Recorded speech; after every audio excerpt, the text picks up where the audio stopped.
नमस्कार, मैं हूं रमेश हांडा। आप देख रहे हैं पंजाब केसरी टीवी। समय हो गया है ट्राई सिटी अपडेट का। सबसे पहले खास खबर।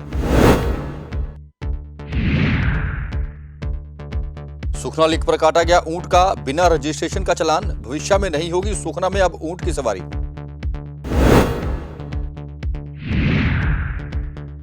दो वर्ष के अंतराल के बाद 25 फरवरी से होगा रोज फेस्टिवल का आयोजन। चॉपर भी उड़ेगा। और चंडीगढ़ क्रिकेट एसोसिएशन का प्रयास सफल। अब 19 वर्ष से कम आयु के क्रिकेटर भी खेल सकेंगे रणजी ट्रॉफी में। और अब खबरें विस्तार से। सुखना लेक पर उस समय स्थिति अजीबोगरीब बन गई जब यहां आए अधिकारियों ने एक ऊंट का बिना रजिस्ट्रेशन का चालान काट दिया। दरअसल पीसीए एक्ट के तहत यहां आई टीम ने यह कार्रवाई की है और ऊंट चलाने वालों को सख्त हिदायतें दी हैं कि भविष्य में सुखना लेक के आसपास ना दिखें। किसी ने यहां जानवर पर हो रहे अत्याचारों की शिकायत की थी, जिसके बाद ये कार्रवाई की गई। क्या है पूरा मामला, आइए डालते हैं एक नजर।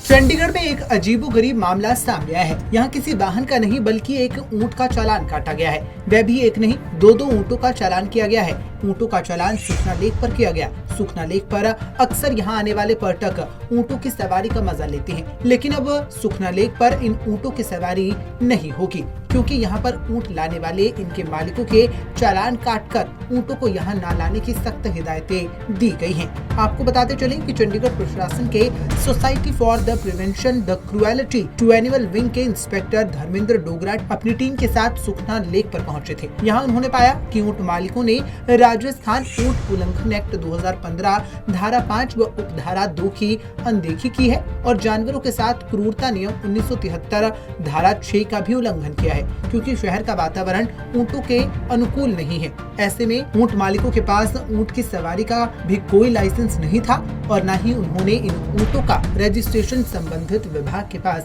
करवाया हुआ था। इसके बाद इंस्पेक्टर ने ऊंटों का पीसीए अधिनियम 1960 के तहत चालान काटा है और उनके मालिकों को अब यहाँ दोबारा इन ऊंटों को न लाने के लिए सख्त हिदायतें दी गई हैं। ऐसे में सुखना लेक पर ऊंट की सवारी करने का मजा लेने वाले पर्यटक अब यहाँ पर ऊंट की सवारी का मजा नहीं ले पाएंगे। पंजाब केसरी टीवी के लिए चंडीगढ़ से भागवत सिंह की रिपोर्ट।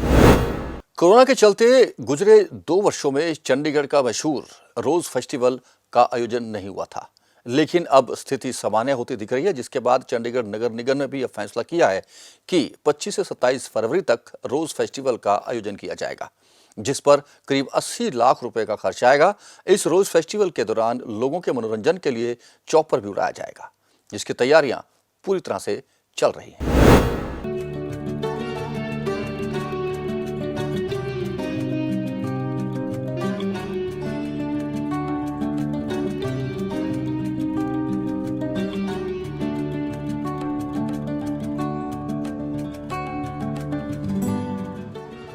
चंडीगढ़ में कोरोना केसों में आई भारी कमी को देखते हुए चंडीगढ़ प्रशासन ने रोज फेस्टिवल को पिछले सालों की तरह पूरे जोश के साथ सेलिब्रेट करने का फैसला लिया है। इस पर 25 फरवरी से 27 फरवरी तक रोज फेस्टिवल मनाया जाएगा। नगर निगम ने इसकी तैयारियां भी शुरू कर दी हैं। इस बार रोज फेस्ट पर 87 लाख रुपए खर्च किए जाएंगे, जिसको लेकर सदन ने भी अनुमति दे दी है। 3 दिनों तक चलने वाले इस फेस्टिवल में ट्राई सिटी के अलावा बाहर से भी टूरिस्ट आते हैं। यहाँ गुलाब की अलग अलग वैरायटीज देखने के अलावा कई तरह के इवेंट्स भी होते हैं, लेकिन इस बार कोरोना के मद्देनजर कम इवेंट्स होंगे। साथ ही साथ चॉपर राइड भी नहीं होगी। इस बार रोज फेस्टिवल में कोलकाता के खास किस्म के गुलाब के फूल देखने को मिलेंगे। ਹਾਂਜੀ, ਜਿਵੇਂ ਤੁਸੀਂ ਸਾਰੇ ਜਾਣਦੇ ਹੋ ਕਿ ਕੋਵਿਡ ਕਰਕੇ 2 ਸਾਲ ਤੋਂ ਅਸੀਂ ਰੋਜ਼ ਫੈਸਟੀਵਲ ਨਹੀਂ ਸੀ ਮਨਾਇਆ। ਸਿੰਬੋਲਿਕ ਤਰੀਕੇ ਨਾਲ ਮਨਾਇਆ ਜਾ ਸੀਗਾ। ਕੋਈ ਵੀ ਚੀਫ ਗੈਸਟ ਨਹੀਂ ਸੀਗਾ ਇਸ 'ਚ। ਸੰਸਕ੍ਰਿਤੀ कार्यक्रम ਕੋਈ ਨਹੀਂ ਸੀਗੇ। ਲੋਕ ਆਉਂਦੇ ਸੀਗੇ ਤੇ ਜਾਂਦੇ ਸੀਗੇ, ਲੇਕਿਨ ਹੁਣ ਦੀ ਵਾਰ ਨਿਗਮ ਨੇ ਤੈਅ ਕੀਤਾ ਹੈ ਕਿ ਰੋਜ਼ ਫੈਸਟੀਵਲ ਜੋ ਪਹਿਲਾਂ 18 ਤੋਂ 20 ਸੀਗਾ, ਉਹ ਪੰਜਾਬ ਇਲੈਕਸ਼ਨ ਨੂੰ ਦੇਖਦੇ ਹੋਏ ਹੁਣ ਉਹ 25, 26, 27 ਕੀਤਾ ਗਿਆ ਹੈ ਤੇ ਉਹਦੇ ਅੰਤਰਗਤ ਰੋਜ਼ ਕੰਪੀਟੀਸ਼ਨ ਕਰਵਾਏ ਜਾਣਗੇ। ਲੋਕੀ ਆਪਣੇ ਫੁੱਲਾਂ ਦਾ ਡਿਸਪਲੇ ਕਰ ਸਕਦੇ ਨੇ। 2 ਸਾਲ ਕੋਵਿਡ ਕਰਕੇ ਇਹਦੇ 'ਚ ਰੋਜ਼ ਫੈਸਟੀਵਲ 'ਚ ਕਾਫੀ ਪੌਦੇ ਜੋ ਪੇੜ ਪੌਦੇ ਸੀ ਉਹ ਮੁਰਝਾ ਗਏ ਸੀਗੇ। ਉਹਨੂੰ ਧਿਆਨ 'ਚ ਰੱਖਦੇ ਹੋਏ ਕਲਕੱਤਾ ਤੋਂ ਕਾਫੀ ਵਧੀਆ ਕਿਸਮ ਦੇ ਜੇ ਫੁੱਲ ਨੇ ਇੱਥੇ ਲਿਆਂਦੇ ਗਏ ਨੇ, ਜੋ ਹਲੇ ਪੌਦੇ ਨੇ ਲਾਏ ਗਏ ਨੇ। ਬਟ ਤੁਹਾਨੂੰ ਅਗਲੀ ਵਾਰ ਰੋਜ਼ ਫੈਸਟੀਵਲ 'ਚੋਂ ਦੇਖਣ ਨੂੰ ਮਿਲਣਗੇ ਜਿਨ੍ਹਾਂ ਦੀ ਸੁੰਦਰਤਾ ਬਹੁਤ ਅਲੱਗ ਹੈ, ਜਿਹਦੇ ਕਰਕੇ ਰੋਜ਼ ਗਾਰਡਨ ਕਾਫੀ ਹਰਾ ਭਰਾ ਤੇ ਵਧੀਆ ਲੱਗੇਗਾ। ਨਗਰ ਨਿਗਮ ਨੇ 87 ਲੱਖ ਦਾ ਬਜਟ ਤੈਅ ਕੀਤਾ ਹੈ ਤੇ ਇਹਦੇ 'ਚ ਕੋਵਿਡ ਨੂੰ ਗਾਈਡਲਾਈਨ ਨੂੰ ਧਿਆਨ ਰੱਖਦੇ ਹੋਏ ਜੋ ਵੀ ਅਗਰ ਐਕਸਟੈਂਡ करना ਪਿਆ ਜਾਂ कुछ करना ਪਿਆ ਉਹਦੇ तहत ਅਸੀਂ ਫਿਰ ਕਰਾਂਗੇ। बता दें कि पिछले 2 सालों से कोरोना के चलते रोज फेस्टिवल को सिर्फ सिंबॉलिक रखा गया था और पब्लिक के लिए कोई इवेंट्स नहीं हुए थे। 26 से 28 फरवरी तक सिंबॉलिक रोज फेस्टिवल के अंतिम दिन कोरोना हीरोज और फ्रंटलाइन वर्कर्स को सम्मानित किया गया था। इसके अलावा सामाजिक कार्य करने वाली रेजिडेंट वेलफेयर एसोसिएशन और एनजीओ को भी सम्मानित किया गया था। लेकिन इस बार रोज फेस्टिवल आम लोगों के लिए भी होगा। हालांकि इसमें कुछ इवेंट कम होंगे और चौपर राइड भी नहीं होगी। पंजाब केसरी टीवी के लिए चंडीगढ़ से भागवत सिंह की रिपोर्ट। चंडीगढ़ वासियों को 22 से 24 फरवरी तक बिजली संकट से गुजरना पड़ सकता है, क्योंकि बिजली कर्मचारियों ने निजीकरण के विरोध में 3 दिन के लिए पूरी तरह से हड़ताल पर जाने का निर्णय कर लिया है। इसकी जानकारी यहां पत्रकार सम्मेलन में यूनियन के लीडर गोपाल जोशी ने दी। उन्होंने कहा कि वे बार बार प्रशासन से बिजली का निजीकरण नहीं किए जाने की डिमांड करते आए, लेकिन उनकी एक नहीं सुनी जा रही। अब उन्हें मजबूरी में यह हड़ताल करनी पड़ रही है। चंडीगढ़ में इसी महीने 3 दिनों के लिए गंभीर बिजली संकट खड़ा होने वाला है, क्योंकि बिजली विभाग के लगभग 100% स्टाफ ने 22 से 24 फरवरी तक हड़ताल पर रहने का ऐलान कर दिया है। तो वहीं इससे पहले यूटी पावरमैन यूनियन 15 फरवरी को महारैली भी करने जा रही है। दरअसल बिजली विभाग के निजीकरण के खिलाफ यूटी पावरमैन यूनियन ने हड़ताल करने का फैसला लिया है। आरोप है कि मुनाफे के बावजूद भी बिजली विभाग का निजीकरण किया जा रहा है, जिसके बाद चंडीगढ़ की जनता का शोषण किया जाएगा। वहीं अब यूटी पावरमैन यूनियन पंफलेट के जरिए लोगों को जागरूक कर रही है। यूटी पावरमैन यूनियन ने जो ये लीफलेट निकाला है, इसमें चंडीगढ़ के बिजली डिपार्टमेंट का जब से इन्होंने गैर कानूनी तौर पर निजीकरण का काम शुरू किया, वो सारी बातें जो वायलेशन भी की हैं, शुरू करने से लेकर कैबिनेट अप्रूवल तक बहुत बड़ी धांधलियाँ भी हुई हैं। इसमें कानूनों की, नियमों की, एक्ट की उल्लंघना भी हुई है और सरेआम पब्लिक और चंडीगढ़ के बिजली कर्मचारियों के साथ धोखा किया गया है। उस धोखे के खिलाफ लगातार लड़ाइयाँ लड़ी गई हैं, संघर्ष किए गए हैं, हड़तालें भी की हैं, रैलियाँ भी की हैं, अर्थपूर्ण प्रदर्शन भी किए गए, मार्च भी किए गए और सारी ही पॉलिटिकल पार्टियों को, प्रशासन को, प्रशासक को, फाइनेंस सेक्रेटरी को, चीफ इंजीनियर को, प्रधानमंत्री जी को, बिजली मंत्री को, गृह मंत्री को कई सारे जो है वो मांग पत्र दिए गए हैं, लेकिन सरकार सच्चाई को समझने को तैयार नहीं है। इसी कड़ी में बिजली के कर्मचारियों का लगातार संघर्ष चल रहा है। उस संघर्ष की कड़ी में 1 फरवरी को एक लामिसाल हड़ताल की गई है।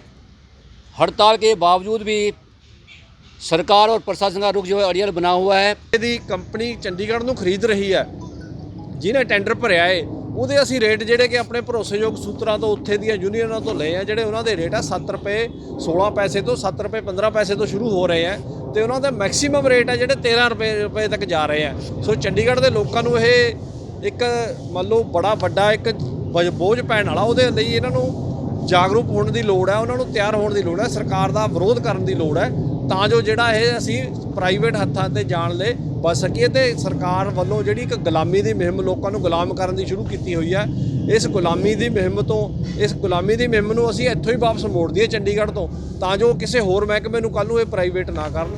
पावरमैन यूनियन ने बिजली विभाग के निजीकरण के खिलाफ सख्त रुख अपना लिया है। यूनियन के पदाधिकारी पहले ही कह चुके हैं कि वे 21 फरवरी से 3 दिनों की हड़ताल पर बैठने वाले हैं। अब बिजली महकमे के एसडीओ और एक्सीएन रैंक के अफसर भी इसके साथ हो गए हैं। ये अफसर सीधे तौर पर स्ट्राइक पर हिस्सा नहीं लेंगे और मास कैजुअल लीव पर रहेंगे। पंजाब केसरी टीवी के लिए चंडीगढ़ से भागवत सिंह की रिपोर्ट। सेक्टर 17 में हर रोज सैकड़ों लोग आते हैं, लेकिन यहाँ नगर निगम द्वारा बनाया गया आधुनिक टॉयलेट बन जाने के बावजूद भी लोगों के और दुकानदारों के इस्तेमाल के लिए नहीं खोला गया। जिसे लेकर दुकानदारों में खासा रोष व्याप्त है।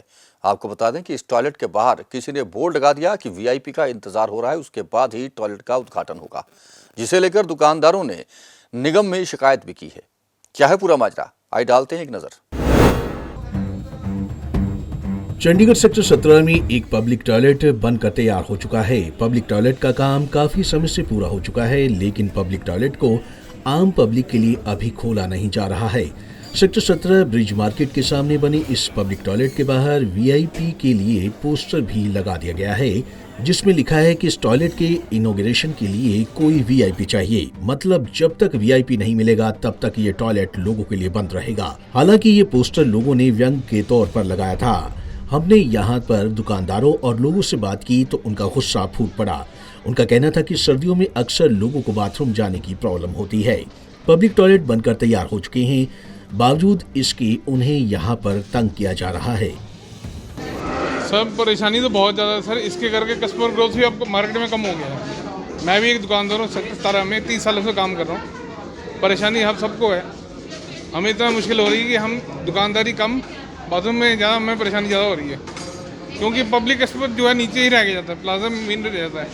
ये प्लाजा जो है सेक्टर 17 का मेन फोकस है और ये मेन एरिया है जहाँ पे ग्रोथ कस्टमर की रोज ज़्यादा है। और यहाँ पे आज से नहीं कहता, हमें 3-4 महीने हो चुके हैं परेशान होते हुए। ये बाथरूम इन्होंने अभी तक ओपन नहीं किया और ये तकरीबन ये रेडी हो चुका है सारा कुछ। और यहाँ पे जितने भी क्लाइंट आते हैं, बंदे आते हैं, कस्टमर आते हैं, टूरिस्ट भी आते हैं, बहुत परेशान होते हैं। और आप देख सकते हो यहाँ पर साइडों में जाके कितने स्मेल वगैरह आती है, वो यहीं पे साथ में बाथरूम कर देते हैं, क्योंकि बाथरूम की कोई सुविधा नहीं है यहाँ पर। पल्ली मार्केट में वहाँ पे दूर पड़ रहा है बाथरूम जाने के लिए। तो इसलिए आपसे गुजारिश है, आपके फर्स्ट पे के माध्यम से कहना चाहेंगे कि ये बाथरूम को जल्द से जल्द ओपन किया जाए। वहीं जब टॉयलेट पर काम करने वाले व्यक्ति से पूछा गया तो उनका कहना था कि काम पूरा हो चुका है और अब वे इसे हैंडओवर करने वाले हैं। लेकिन दुकानदारों का कहना है कि पिछले 3 महीनों से यही बात कही जा रही है। हाँ बिल्कुल आ रही है जी, क्योंकि लोग फिर इधर उधर करते हैं, फिर वो भी स्मेल भी आती है, वो भी नुकसान होता है। साइड में जाके कर लेते हैं लोग, क्योंकि उनको मिलता नहीं। बात नहीं, वो कहते हैं अभी रेनोवेट हो रहा है जी, अभी चल रहा है, अभी बंदा नहीं मिल रहा बस। सर जब तक हैंड ओवर नहीं देंगे सर यूज़ नहीं कर सकते ना, हमारे पे धोने का फायदा क्या है। इसको कल हमारा हैंड ओवर देगा, फिर उसके बाद चालू कर देंगे इसको। तो सुना आपने, रेनोवेशन का काम पूरा हो चुका है, लेकिन इसके बावजूद इसे आम लोगों के लिए नहीं खोला जा रहा। पहले कहा जा रहा था कि ये टॉयलेट 1 जनवरी को खोला जाएगा, लेकिन उद्घाटन नहीं हुआ। उसके बाद कहा गया कि 1 फरवरी को खोला जाएगा, लेकिन फिर भी कुछ नहीं हुआ और अब तक लगता है वीआईपी की ही तलाश है। खैर, पब्लिक टॉयलेट आम लोगों की जरूरत है। लोगों को काफी दिक्कतों का सामना करना पड़ रहा है, उसके बावजूद इसे क्यों नहीं खोला जा रहा है। हालांकि निगम के अधिकारियों का इस पर कहना है कि अभी टॉयलेट का काम बाकी है, इसलिए इसे आम पब्लिक के लिए नहीं खोला गया। बता दें कि सेक्टर 17 एक ऐसी जगह है जहां पर काफी संख्या में टूरिस्ट पहुंचते हैं और इसे सिटी हार्ट भी कहा जाता है। पंजाब केसरी टीवी के लिए चंडीगढ़ से कुलदीप कुमार की रिपोर्ट। चंडीगढ़ पुलिस के साइबर सेल को उस समय एक बड़ी सफलता हाथ लगी है जब 12,65,000 रुपए की ऑनलाइन ठगी के मामले में पुलिस ने नागपुर जाकर 3 लोगों को गिरफ्तार किया है। ये तीनों ही एक ही गांव के रहने वाले हैं, जिन्हें ट्रांजिट रिमांड पर यहां लाया गया है। जिस व्यक्ति ने शिकायत की थी उसके पिता बीमार थे और उनकी बीमारी के चलते ही उन्होंने एफडी तुलाकर अपने खाते में डाली थी, जो कि ऑनलाइन ट्रांसफर कर ली गई और ऑनलाइन ट्रांसफर की गई राशि को क्रिप्टो करेंसी में बदल दिया गया। अब पुलिस इन तीनों को रिमांड पर लेकर पूछताछ करेगी और पता लगाएगी कि आखिर इस गिरोह के तार और कहां-कहां जुड़े हुए हैं।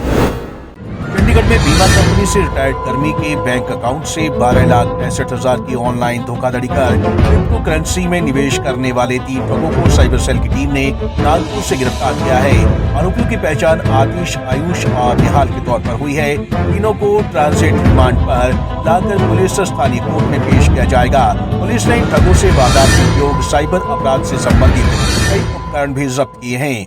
एसपी सिटी केतन बंसल ने जानकारी देते हुए बताया कि ठगों के बारे में टेक्निकल जांच के आधार पर सूचना मिली थी। इसके बाद एक विशेष टीम 3 दिन से नागपुर एरिया में छापेमारी कर रही थी।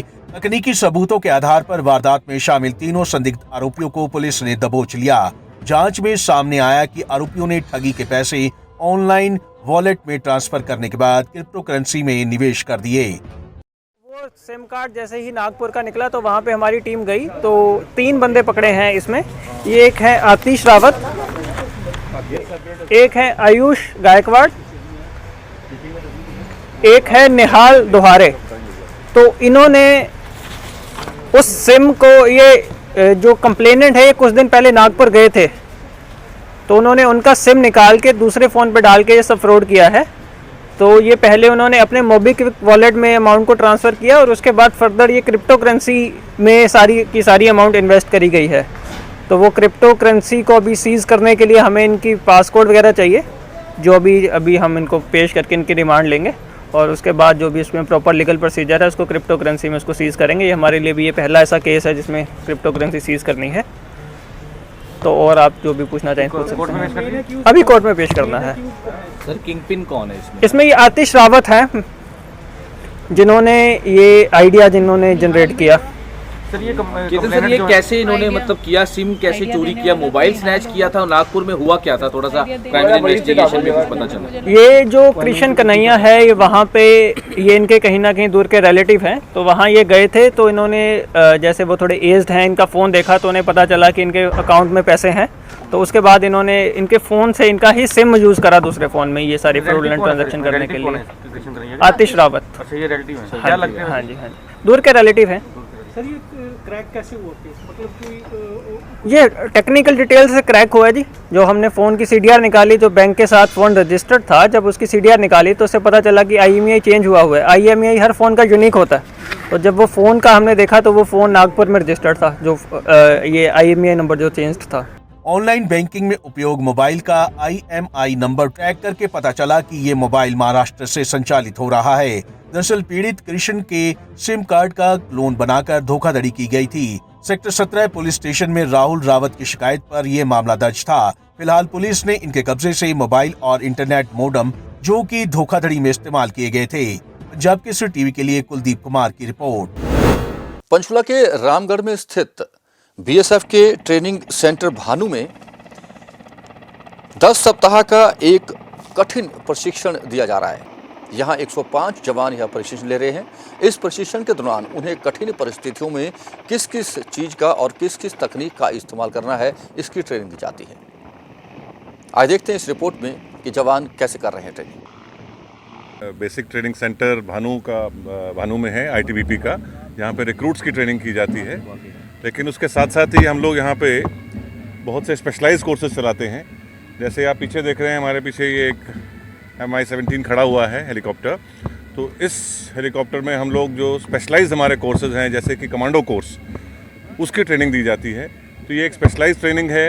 जो कोर्स ये प्रेजेंट कोर्स चल रहा है, ये 97th कमांडो कोर्स है, जो कि 3 जनवरी को शुरू हुआ था और 10 हफ्ते का कोर्स है। 12 मार्च को ये ख़त्म होगा। अभी इसका 6वां हफ्ता चल रहा है। ये कोर्स एक प्योरली स्पेशलाइज्ड कोर्स है, जिसमें कि पूरे ITBP से जो चुनिंदा हमारे लड़के हैं, जवान हैं, जो मेंटली और फिज़िकली रोबस्ट हैं, फिट हैं, परफॉर्मेंस जिनकी अच्छी है, उनको सेलेक्ट करके इस कोर्स के लिए भेजा जाता है। ये तकरीबन 25 से 28 साल या 30 साल की उम्र के जो लड़के हैं, उनको भेजा जाता है। यानी कि इसका जो प्रोफाइल है इस पूरे कोर्स का, वो बहुत यंग होना चाहिए। तो आज जो आप पीछे देख रहे हैं, ये एक स्पेशलाइज्ड हमारी ट्रेनिंग दी जाती है इस कोर्स के मॉड्यूल के तहत, जिसको कि हम हेलीकॉप्टर स्लिदरिंग एक्सरसाइज बोलते हैं। इसका महत्व ये है कि किसी भी कमांडो ऑपरेशन में टाइम की बहुत महत्ता होती है। तो जल्द से जल्द अगर कमांडो को डिप्लॉय किया जाए, उसके पास उतना ही रिएक्शन टाइम ज़्यादा रहता है। चंडीगढ़ समेत अब देश भर के युवा क्रिकेटर भी रणजी ट्रॉफी में हिस्सा ले सकेंगे। दरअसल चंडीगढ़ क्रिकेट एसोसिएशन के अध्यक्ष संजय टंडन ने BCCI से डिमांड की थी कि 19 वर्ष से भी कम आयु वर्ग के जो खिलाड़ी उत्कृष्ट प्रदर्शन करते हैं, उन्हें प्रदर्शन के लिहाज से रणजी ट्रॉफी में भी हिस्सा लिए जाने की आज्ञा दी जानी चाहिए। जिसके बाद BCCI की बैठक में यह फैसला लिया गया कि अब 19 वर्ष आयु वर्ग से कम के खिलाड़ी जो कि बेहतर प्रदर्शन कर सकते हैं, उन्हें रणजी ट्रॉफी में खेलने की इजाज़त दे दी गई है। आपको बता दें कि चंडीगढ़ में 2 खिलाड़ी वर्ल्ड कप के प्रदर्शन के बाद रणजी ट्रॉफी में चुन लिए गए हैं, जिनके लिए वहां खेलने का रास्ता भी अब साफ हो गया है। ਚੰਡੀਗੜ੍ਹ ਸਮੇਤ ਦੇਸ਼ ਭਰ ਦੇ ਨੌਜਵਾਨ ਕ੍ਰਿਕਟ ਖਿਡਾਰੀਆਂ ਵਾਸਤੇ ਵੱਡੀ ਖੁਸ਼ਖਬਰੀ ਆਈ ਹੈ। ਦਰਅਸਲ ਅੰਡਰ 19 ਦੇ ਖਿਡਾਰੀ ਹੁਣ ਰਣਜੀ ਟਰਾਫੀ ਵਿੱਚ ਹਿੱਸਾ ਲੈ ਸਕਣਗੇ। यूटी क्रिकेट एसोसिएशन ਵੱਲੋਂ ਭੇਜੇ ਗਏ ਪ੍ਰਸਤਾਵ ਨੂੰ ਭਾਰਤੀ ਕ੍ਰਿਕਟ ਕੰਟਰੋਲ ਬੋਰਡ BCCI ਨੇ ਮਨਜ਼ੂਰ ਕਰ ਲਿਆ ਹੈ। ਉੱਥੇ ਇਸ ਦੀ ਜਾਣਕਾਰੀ ਦਿੰਦੇ ਹੋਏ UTCA ਦੇ ਪ੍ਰਧਾਨ ਸੰਜੇ ਟੰਡਨ ਨੇ ਕਿਹਾ ਕਿ ਇਹ ਮੰਗ BCCI ਤੋਂ ਕੀਤੀ ਗਈ ਸੀ। BCCI ਸਕੱਤਰ ਜੈ ਸ਼ਾਹ ਦੇ ਸਾਹਮਣੇ ਇਸ ਮੰਗ ਨੂੰ ਰੱਖਿਆ ਗਿਆ ਸੀ। BCCI ਨੇ ਸਾਰੇ ਪਹਿਲੂਆਂ ਤੇ ਗੌਰ ਕਰਨ ਤੋਂ ਬਾਅਦ ਇਸ ਮੰਗ ਨੂੰ ਮਨਜ਼ੂਰ ਕਰ ਲਿਆ ਹੈ। ਸੰਜੇ ਟੰਡਨ ਨੇ ਕਿਹਾ ਕਿ ਇਹ UT ਕ੍ਰਿਕਟ ਐਸੋਸੀਏਸ਼ਨ ਲਈ ਖੁਸ਼ਖਬਰੀ ਹੈ। ਹੁਣ ਚੰਡੀਗੜ੍ਹ ਦੇ ਖਿਡਾਰੀ ਤਿੰਨਾਂ ਫਾਰਮੈਟ 'ਚ ਖੇਡ ਸਕਣਗੇ ਅਤੇ ਉਹਨਾਂ ਨੂੰ ਪਹਿਚਾਣ ਵੀ ਮਿਲੇਗੀ। UT क्रिकेट एसोसिएशन लगभग 40 बरस पुरानी एक संस्था है जो चंडीगढ़ में क्रिकेट को मान्यता दिलाने के लिए बनाई गई थी और इस बारे में यही कयास लगाए जाते थे कि पंजाब, हरियाणा, हिमाचल यहाँ से डोमिनेंट एसोसिएशंस हैं और चंडीगढ़ शहर के जो उभरते हुए खिलाड़ी होते थे वो भी कोई पंजाब से या हरियाणा से या हिमाचल से खेलते थे। मेरे को 2016 में इसका अध्यक्ष बनने का मौका मिला तो इसके बारे में हमने प्रयास शुरू किया कि चंडीगढ़ की जो क्रिकेट एसोसिएशन है उसको मान्यता मिल सके। पुराने समय में आप सब लोग जानते होंगे कपिल देव जो चंडीगढ़ में पैदा हुए, चंडीगढ़ में खेलते थे, लेकिन उनको देश के क्रिकेट में एंटर करने के लिए हरियाणा से जाना पड़ा। अशोक मल्होत्रा एक उभरता हुआ नाम, उनको भी ऐसे ही करना पड़ा। युवराज सिंह का नाम, योगराज सिंह का नाम, ऐसे कई क्रिकेटर्स हैं जो चेतन शर्मा आज जो सिलेक्टर्स नेशनल सिलेक्टर के चेयरमैन हैं, तो वो भी चंडीगढ़ से ही हैं और उनको भी खेलने के लिए दूसरी एसोसिएशंस का सहारा लेना पड़ा। जब हमने ये सफ़र तय करते हुए हमने BCCI के अंदर अपने एप्लीकेशन दी, लेकिन उस समय BCCI ने इसके ऊपर ध्यान नहीं दिया, तो ये जो सुप्रीम कोर्ट की जो ऑर्गेनाइजेशन थी, तो उस वक़्त सुप्रीम कोर्ट के रिप्रेजेंटेटिव BCCI को चला रहे थे। तो मैंने सुप्रीम कोर्ट में जो केस चल रहा था उसके अंदर मैंने अपनी UTCA की तरफ से एप्लीकेशन दी। सुप्रीम कोर्ट ने हमारी एप्लीकेशन पे संज्ञान लेते हुए उन्होंने BCCI की जो ऑर्गेनाइजेशन जो इंचार्ज थे, तो उनको हिदायत दी कि आप चंडीगढ़ के इस क्लेम को आप जरा जांच के अपनी रिपोर्ट दें। UTCA ਦੇ ਇਸ ਪ੍ਰਸਤਾਵ ਦੇ ਮਨਜ਼ੂਰ ਹੋਣ ਦੀ ਖੁਸ਼ਖਬਰੀ ਤਦ ਆਈ ਜਦੋਂ ਸ਼ਹਿਰ ਦੇ ਦੋ ਨੌਜਵਾਨ ਖਿਡਾਰੀਆਂ ਨੇ ਵਰਲਡ ਕੱਪ ਵਿੱਚ ਸ਼ਾਨਦਾਰ ਖੇਡ ਕਰ ਦੇਸ਼ ਦਾ ਨਾਮ ਰੋਸ਼ਨ ਕੀਤਾ ਹੈ। ਟੰਡਨ ਵੱਲੋਂ ਕੀਤੀ ਗਈ ਇਸ ਪਹਿਲ ਵਿੱਚ ਦੇਸ਼ ਦੇ ਸਾਰੇ 39 ਕ੍ਰਿਕਟ ਬੋਰਡ ਅਤੇ ਸੰਘ ਨੂੰ ਫਾਇਦਾ ਮਿਲੇਗਾ। ਇਸ ਦੇ ਮੁਤਾਬਿਕ ਨੌਜਵਾਨ ਕ੍ਰਿਕਟ ਖਿਡਾਰੀ ਨਾ ਸਿਰਫ ਅੰਡਰ 19 ਫਾਰਮੈਟ ਵਿੱਚ ਖੇਡ ਸਕਣਗੇ, ਸਗੋਂ ਰਣਜੀ ਟਰਾਫੀ ਵਿੱਚ ਵੀ ਤਰਜਮਾਨੀ ਕਰ ਸਕਣਗੇ। ਜਗਬਾਣੀ TV ਲਈ ਕੁਲਦੀਪ ਕੁਮਾਰ ਦੀ ਰਿਪੋर्ट। और अब कोरोना अपडेट। ट्राई सिटी में लगातार कोरोना के मरीज कम होते जा रहे हैं। ट्राई सिटी में बुधवार को 327 नए मामले आए और 3 लोगों की मौत भी हो गई। ट्राई सिटी में अब कोरोना संक्रमित व्यक्तियों की कुल संख्या 2304 रह गई है। चंडीगढ़ में कोरोना के 24 घंटों में 123 नए मामले आए और 1 व्यक्ति की मौत हो गई। वहीं चंडीगढ़ में अब एक्टिव मरीज 1011 बचे हैं। पंचकुला में 88 नए मामले सामने आए हैं और एक व्यक्ति की मौत हुई है, जिसके बाद अब पंचकुला में 245 एक्टिव कोरोना पेशेंट बचे हैं। वहीं मोहाली की बात करें तो वहां 116 नए पेशेंट आए हैं और 1 व्यक्ति की मौत हुई है, जिसके बाद अब मोहाली में एक्टिव मरीज 1048 बचे हैं। आपसे भी वही गुजारिश कि बेशक कोरोना के पेशेंट कम हो रहे हैं, लेकिन कोरोना अभी खत्म नहीं हुआ। विशेषज्ञों का मानना है कि ऐसा कोई रिसर्च अभी तक नहीं हुआ जिसमें यह कहा जा सके कि कोरोना खत्म हो गया है। इसलिए आप सुरक्षित रहें। इसके लिए जरूरी है कि मास्क पहनें, सोशल डिस्टेंसिंग अपनाएं और भीड़ भाड़ वाले क्षेत्र में जाने से परहेज करें। और मौसम की जानकारी। गुजरे 24 घंटों में ट्राई सिटी में मौसम में गर्माहट देखने को मिल रही है।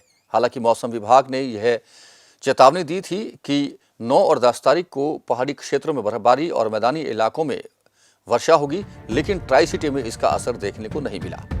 ट्राई सिटी में दिन का तापमान बढ़कर अब 23.2 डिग्री सेल्सियस तक पहुंच गया और रात का न्यूनतम तापमान भी कुछ बढ़ा है, जो कि 12.2 डिग्री सेल्सियस रिकॉर्ड किया गया। आने वाले 24 घंटों में भी अनुमान है कि आसमान साफ रहेगा, लेकिन शाम के समय बादल छाएंगे और बारिश हो सकती है। इसके कारण तापमान में कुछ गिरावट आना तय है। ट्राई सिटी अपडेट में अब तक के लिए बस इतना ही। देश विदेश और अपने आसपास हो रही हर गतिविधि और जानकारियों के लिए आप बने रहें पंजाब केसरी टीवी के साथ। हम फिर हाजिर होंगे ट्राई सिटी अपडेट लेकर। तब तक के लिए रमेश आंडा को पूरी टीम के साथ दीजिए इजाजत। नमस्कार।